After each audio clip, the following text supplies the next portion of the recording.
Hey, welcome back. This is still AutoCAD tutorial session 1, and this is still Jonathan. So we're going to go over some really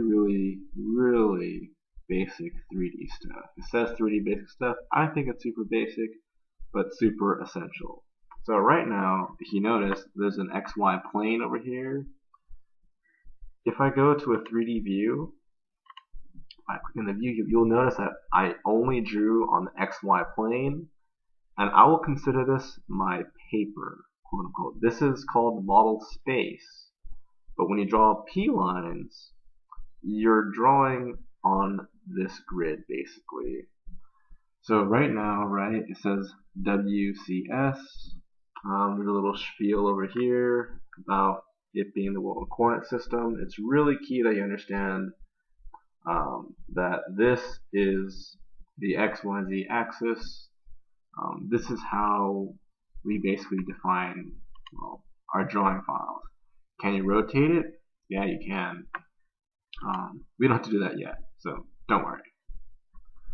So it says over here, let's try to use something called extrude. So what does extrude do? Extrude will pull like a flat closed object, like these two P lines, into a solid 3D object. So how do I do that? I can click on it, type the word extrude, then press enter, and you notice this little thing pops up.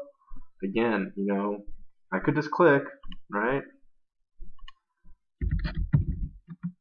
Extrude again. I could do a lot of things with this. I can type in an actual height. Let's say it's like 5, really short, right? And it's kind of handy. There's another tool too that does something really similar, but we won't get into that tool exactly.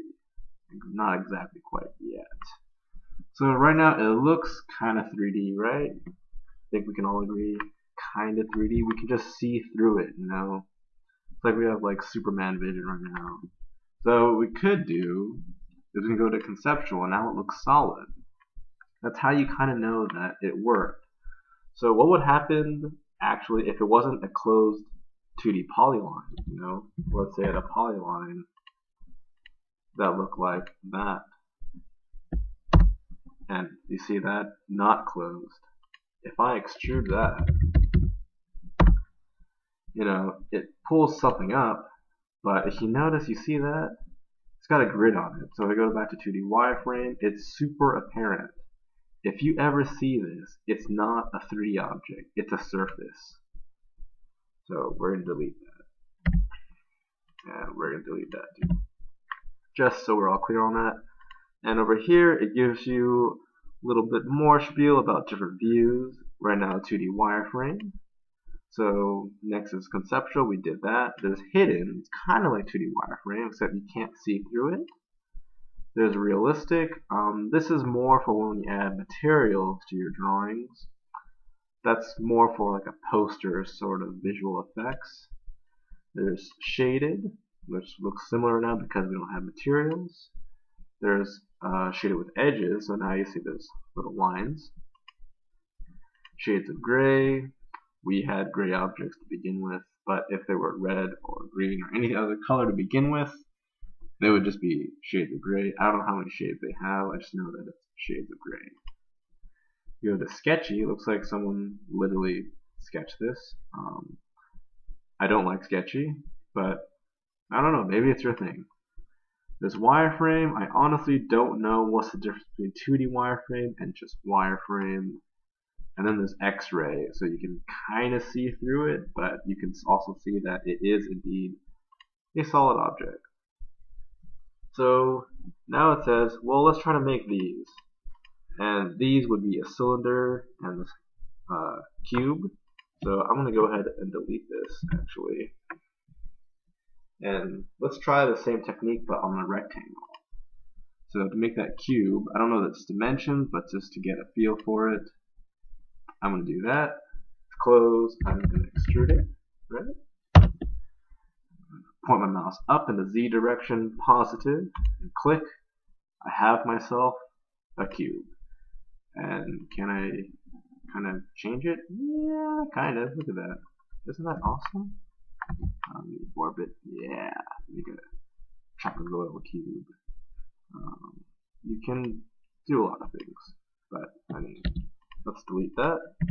Next would be a cylinder. To make a circle,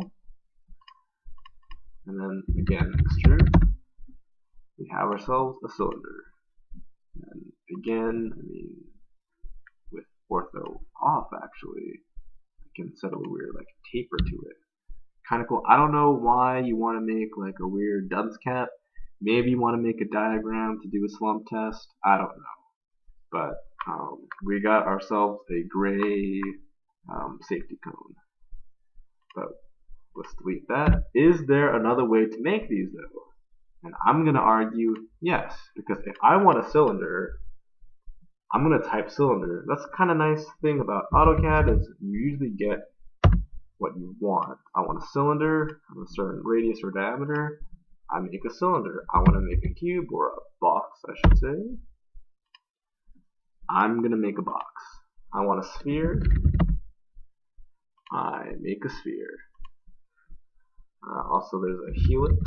So, pick a point, first radius. Let's say this second radius on the top is bigger.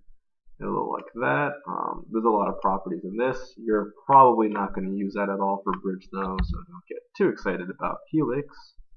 There's a cone. I'm not sure if we ever need that, but yeah, I don't know. Maybe you wanted to make an elf hat in AutoCAD. I don't know. You can make more complicated shapes though, which is those. There's more complicated than that too, but we're not going to get into that. What you're most likely going to use are these two, boxes and cylinders. Why is that? Because for Bridge Team, you're most likely going to have rectilinear pipes, or HSS, and you're going to have round pipes, or round HSS. So that's kind of it for the really, really basic 3D stuff.